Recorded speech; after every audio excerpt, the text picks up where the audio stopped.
Salut à tous et à toutes, c'est Florian de la chaîne Hobby Figurines et aujourd'hui on se retrouve pour une toute nouvelle vidéo, donc une vidéo unboxing sur un paquet d'extensions de Star Wars Légion.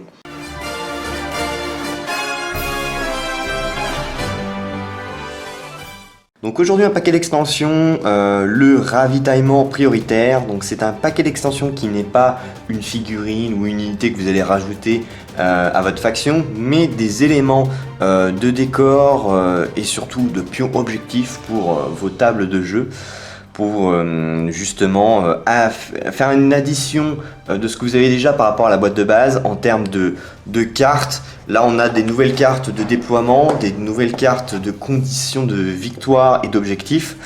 Donc ça va vous permettre de donner un peu plus de panel d'options à votre gameplay.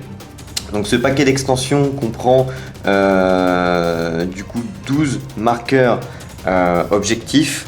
Donc là ce qu'on va faire, c'est qu'on va tout de suite ouvrir le paquet et voir son contenu.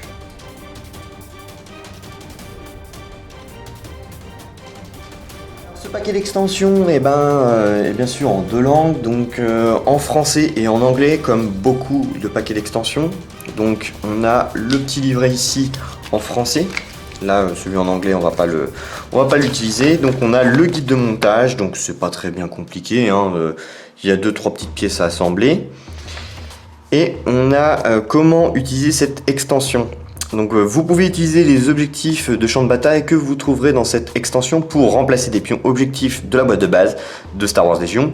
Lorsque vous les utilisez de cette façon, fixez un petit socle rond pour chaque figurine de façon à ce que le socle de la figurine ait la même taille avec un pion objectif. Vous pouvez également utiliser ces figurines comme éléments de terrain pour décorer votre champ de bataille. Donc voilà, c'est assez classique. Nouvelles règles, vous trouverez ci-dessous en résumé les nouvelles règles pour introduire ces paquets d'extensions. Les règles complètes sont consultables dans le guide de référence en téléchargeant sur Fantasy Flight Games. Donc explosion. Quand un pion charge ou condition explose, effectuez une attaque séparée contre chaque unité, alliée et ennemie, vers laquelle le pion a une ligne de vue en utilisant la portée et les dés d'attaque. La fenêtre de conversion d'adrénaline et les mots-clés d'armes de la carte associée au pion qui explose. Après qu'un pion charge ou condition a explosé, retirez-le du champ de bataille. Sabotage, réparation. Un chef d'unité doit être au contact d'un pion objectif pour utiliser le mot-clé sabotage ou réparation. Les pions objectifs ne peuvent pas subir de blessures à cause d'attaques ou d'effets de jeu autres que les mots-clés sabotage ou réparation. Donc vous ne pouvez pas par exemple tirer dessus. Éclaireur X. Après qu'une unité dotée le mot-clé éclaireur X a été déployée, elle peut effectuer un déplacement normal jusqu'à une vitesse de X, quelle que soit la vitesse maximum. Donc par exemple, là, éclaireur 1, hop, vous pouvez faire un mouvement de 1. Si vous avez déjà le mot-clé éclaireur, et vous l'additionnez. Donc par exemple, si vous avez éclaireur 1, vous pouvez alors du coup, grâce à éclaireur 1 plus 1, 2, donc faire un mouvement de 2. Donc voilà les règles. Ça on va revenir dessus. Donc on a pas mal de petits paquets, de petits sachets avec les éléments en plastique, voilà les figurines à l'intérieur. Donc toujours pensez à monter un par un vos figurines. Donc ce que je vais faire, c'est que je ne vais pas les déballer pour vous montrer comme ça, je vais les assembler plus tard. Mais on peut apercevoir quand même qu'on a des caisses. Donc je les ai pensées un poil plus grandes, elles sont un peu petites. Donc on a par exemple 2 caisses dans ce sachet, donc avec le couvercle. Donc moi ce que je vais faire, c'est que je vais directement les coller pour pas m'embêter à les perdre, parce que il n'y a rien de tel vu la taille pour les perdre. Je les colle et c'est réglé. Là on a des caisses doubles. Là on a un ordinateur de bord avec une petite antenne. Ici on a un vaporeur d'humidité. Encore un autre. Un deuxième ordinateur. On a une caisse. Donc c'est le seul exemplaire d'avoir en caisse rainurée de la sorte.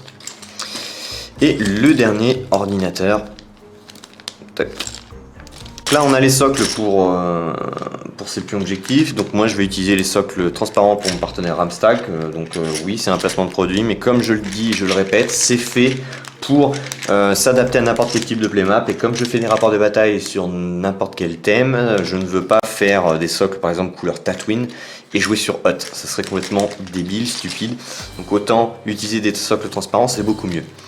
Alors ici on a les deux sachets, donc on a la version en VF et la version en anglais. Donc ce qu'on va faire, c'est qu'on va s'attarder tout de suite sur les cartes. Je montrerai après les figurines et je vous montrerai en détail en macro. Donc là, les trois cartes, donc on va commencer par celle-ci. Allez hop.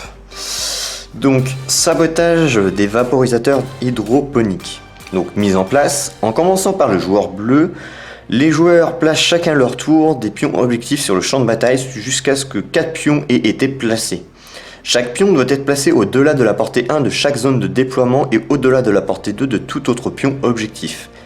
Placez 2 pions blessures sur chaque pion objectif. Chaque pion objectif ne peut pas avoir plus de 4 pions blessures sur lui. Toutes les unités de soldats gagnent sabotage et réparation. Si vous êtes au contact d'un pion objectif, retirez ou placez un pion blessure de celui-ci. Donc victoire, à la fin de la partie, les joueurs bleus gagnent un pion de victoire pour chaque pion blessure au-delà du deuxième sur chaque pion objectif. Le joueur rouge gagne 2 pions victoire pour chaque pion objectif sur lequel se trouve moins de 2 pions blessure, moins de 1 pour chaque pion blessure sur ces pions objectifs. Donc en fait ça va être un système de attaque-défense, un sabotage tout simplement. Donc vous allez utiliser vos chefs d'unité pour réparer ou pour saboter les différents pions objectifs. Donc c'est plutôt sympa et c'est une thématique qui est assez originale. C'est vrai qu'on ne retrouve pas énormément de thématiques dans ce genre, dans des wargames. Là c'est plutôt cool, moi j'aime bien, c'est un bon principe et ça va vous éviter d'être en mode bah tiens je vais cogner sur l'adversaire. Là va falloir aussi défendre. Donc votre liste d'armée doit être adaptée aussi pour ça. Ici on a la carte de déploiement. Donc là on a un déploiement qui se trouve en angle. Alors assez large quand même, parce qu'on peut voir quand même que ça prend toute la longueur et la largeur, la moitié de la largeur, donc ça c'est plutôt pas mal.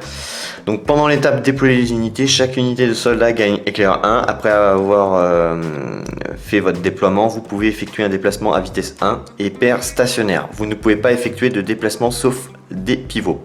Donc c'est plutôt pas mal. Alors c'est une carte qu'on va pouvoir avoir en plus par rapport à celle qu'on a déjà. Elle a un champ de mine, donc ça moi je l'ai déjà testé, c'est vraiment sympa. En commençant par le joueur bleu, les joueurs placent chacun leur tour des pions conditions sur le champ de bataille jusqu'à que 4 pions aient été placés. Chaque pion doit être placé au-delà de la portée 1 de chaque zone de déploiement et au-delà de la portée 2 de tout autre pion condition. Après qu'une unité non répulseur a effectué un déplacement, si elle est à portée 1 et en ligne de vue d'un pion condition, lancez un dé de défense rouge. Si vous obtenez un résultat bouclier, le pion condition explose. Si vous obtenez un résultat adrénaline, il explose 2 fois avant d'être tiré. Donc portée 1, un dé rouge, un dé noir, déflagration, impact 1, les adrénalines en critique. Donc bref, ça fait extrêmement mal. Donc moi ça m'est déjà arrivé de tester cette carte là et la partie était plutôt fun. Mais quand vous avez pas de chance, parce que moi j'avais traversé plusieurs fois les mines, les 2 ou 3 premières fois j'ai rien eu du tout, ça avait fait vierge et franchement j'ai eu de la chance. Mais par contre la dernière fois j'ai vraiment mon escouade qui avait bien été endommagée. Donc là on a 3 cartes plutôt sympas. J'aurais aimé qu'il y en ait un peu plus dans ce paquet d'extensions, mais bon après voilà, c'est déjà pas mal. Donc c'était tout pour les cartes. Maintenant ce qu'on va faire c'est qu'on va monter les figurines et on va voir une belle macro. Allez, on commence cette série par les vaporateurs d'humidité. Donc clairement au niveau du montage, il faut quand même faire attention, ne pas trop mélanger les pièces, il faut bien lire la notice. C'est vraiment ce qu'il y a de plus complexe. Faut juste suivre les étapes, bien déterminer quelle pièce va avec quelle pièce. Après le reste c'est un assemblage simple. C'est juste que vous pouvez pas convertir les deux types de vaporateurs au niveau des façades. Vous pouvez pas vous dire bah tiens je vais prendre la façade avec par exemple la poignée et l'autre avec les petits boutons, voilà, les combiner. Non, c'est pas possible. Donc esthétiquement elles sont vraiment très cool. L'échelle est vraiment bonne. Le design, les finitions, franchement c'est des vaporateurs qui sont assez classe. Vous pouvez suivre la technique de peinture que j'ai présentée sur la chaîne, donc je vais pas en refaire un autre.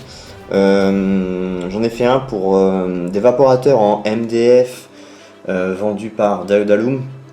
Donc même technique, hein, une sous-couche grise avec un voile blanc, puis 2-3 battles de match.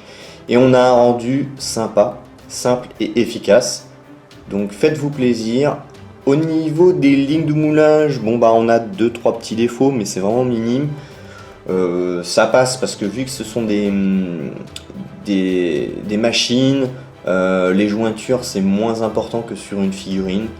Donc les lignes de moulage, voilà, c'est pas ce qu'il y a de plus choquant contrairement à une figurine classique.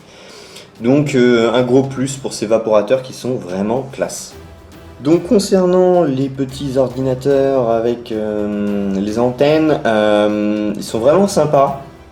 Donc pas du tout complexe à monter, il y a juste la petite façade avec le couvercle à mettre. Franchement c'est pas ouf, l'antenne est déjà montée, donc en termes de montage, voilà, c'est ce qu'il y a de plus simple. Donc c'est vraiment sympa, ça va faire des petits pions objectifs plutôt sympas. L'échelle est bonne, on peut mettre une figurine à côté, elle correspond bien. Au niveau de la poignée, voilà, ça correspond largement par rapport à une figurine Star Wars Légion.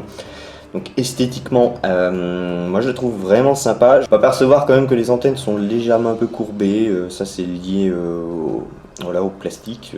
Bon après ça se redresse, un peu d'eau chaude. 2-3 petites lignes et de défauts de moulage, très léger, ça se fait très bien en cutter. Voilà, c'est assez similaire que les vaporateurs d'humidité. Là on va avoir du coup un petit peu de travail à faire. En termes de peinture ça peut être fait de la même manière, sinon vous pouvez partir sur une base un peu plus foncée, une sous-couche noire, et puis faire des linings gris. Ça peut totalement se faire comme ceci. Donc voilà, c'est encore des jolies pièces et j'aime beaucoup. Donc là on part sur la plus grosse déception de la boîte pour ma part. Les caisses sont vraiment trop petites. J'ai des caisses de Micro Art Studio que je vais vous montrer après qui sont beaucoup plus grosses. Celles-ci sont vraiment petites et ridicules et il n'y en a pas beaucoup. Donc ça c'est vraiment le gros bémol. Je trouve que clairement ça c'est un petit peu du foutage de gueule. Elles sont pas assez nombreuses par rapport au prix de la boîte, personnellement. Donc après, au niveau du montage c'est simple, vous avez un couvercle, donc ça c'est un avantage, c'est que vous pouvez ne pas mettre de couvercle et mettre des choses à l'intérieur, contrairement par exemple aux Micro Art Studio qui sont en résine pleine et qui sont beaucoup plus lourds. Donc voilà, c'est des caisses que je m'attendais à beaucoup plus gros par rapport à ce que je pouvais apercevoir vers la boîte, et en fait non, elles sont vraiment minuscules. C'est vraiment un petit peu le petit bémol que je reproche. Donc là on peut voir les caisses de Micro Art Studio avec les caisses du kit. Il n'y a pas photo en termes de volume, elles sont beaucoup plus impressionnantes, beaucoup plus belles. Donc c'est pareil, elles sont à peindre, hein. Là c'est parce que je les ai peintes comme ça. Elles sont à peindre, c'est des résines pleines, donc pas de couvercle contrairement aux autres où vous pouvez combiner, faire des conversions, à mettre des choses à l'intérieur. Là c'est pas du tout le cas. Alors le volume est vraiment ridicule chez Star Wars Legion pour les caisses. Ça il n'y a pas photo. Moi je préfère largement les caisses Micro Art Studio qui sont beaucoup plus conséquentes, qui vont pouvoir permettre de faire des barricades. Alors là on peut voir, en fait elles sont pleines, elles sont déjà collées, hein. C'est un monobloc. Elles sont pas voilà, seules les caisses, donc ça c'est peut-être aussi un désavantage. Mais on peut faire, mais voilà, on a tout de suite des barricades, on a tout de suite des gros volumes de caisses qui pour moi sont intéressantes pour le gameplay, contrairement aux autres où en fait elles sont clairement ridicules. Vous allez en mettre sur le champ de bataille, mais elles vont être tellement petites qu'elles vont être c'est comme une aiguille dans une botte de foin, ça se verra pas, ça se verra, mais c'est pas aussi impressionnant que les autres caisses. Les autres caisses vont pouvoir vous faire vraiment des barricades, vont pouvoir décorer, donner du volume à votre playmat. Donc moi il n'y a pas photo, je préfère largement les Micro Art Studio. En termes de finition, elles sont très très bien aussi.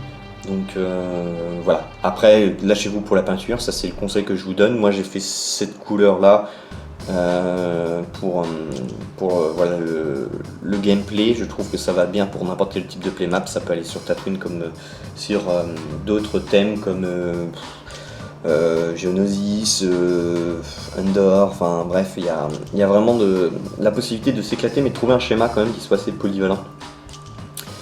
Donc voilà, donc ça c'était la comparaison des caisses Micro Studio et des caisses classiques de Star Wars Legion. Donc en conclusion, ce kit rapport qualité-prix, voilà, je suis mitigé. Honnêtement, je suis mitigé pour la simple et bonne raison que il n'y a pas énormément de cartes à l'intérieur, donc franchement, vous avez juste 3 pauvres cartes pour des nouveaux scénarios. Vous avez des caisses qui sont beaucoup trop petites. Point positif, vous avez quand même tout ce qui est vaporateur et ordinateur de bord, voilà, qui sont beaucoup plus intéressantes, qui sont sympas. Mais pour le prix, franchement, voilà, c'est assez cher comme je trouve personnellement pour ce que c'est, pour du plastique creux, parce que les caisses sont vraiment petites, ridicules, creuses. Donc on a l'impression que voilà, on est un peu sur notre fin.